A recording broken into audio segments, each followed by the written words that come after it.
நாங்கள் எல்லாரும் முதல் ஆண்டவருக்குள்ளாக தேவனுக்கு வழி விலகி நடந்தவர்கள் தான். நாங்கள் வேற வேற விதங்களிலே ஒரு தாக்கங்களை, இவன் குளப்படிக்காரன், இவன் எப்படியான ஒரு வீட்டுக்கும் உதவான் நாட்டுக்கும் உதவான் என்று சொல்லத்தக்கதான ஒரு தாக்கத்தை ஏற்படுத்தினவர்களாக அவ்வளவுக்கு பெயர் எடுத்திருப்போம். என்னை குறித்து நான் சொல்லுவேன்.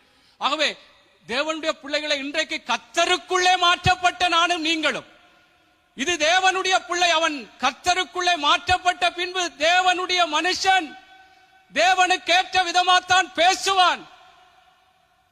நாங்கள் எங்கே இருந்தால் ஒரு விளையாட்டு, நாங்கள் சந்தோஷமாய் ஒரு விளையாடினாலும் அதுல கூட சொல்லணும், ஓகே இவங்கள் இதுல ஜுக்ஸ பண்ண மாட்டாங்க, பொய் சொல்ல மாட்டாங்க, என்ன அதனால அந்த இது இருக்கணும், தேவனுக்கேற்ற தாக்கம் அப்படி சொல்லணும்.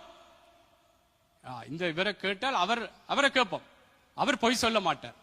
அப்படி தேவனுடைய பிள்ளைகளே அந்த தேவனுக்கேற்ற ஒரு தாக்கத்தை நானும் நீங்களும் ஏற்படுத்த வேண்டும், எங்களுடைய குடும்பத்தில் ஏற்படுத்த வேண்டும். ஆண்டவருக்குள்ளாயா ரட்சிக்கப்படாத சில எங்களுடைய உறவுகள் இருந்தால் அவர்களுக்குள்ளே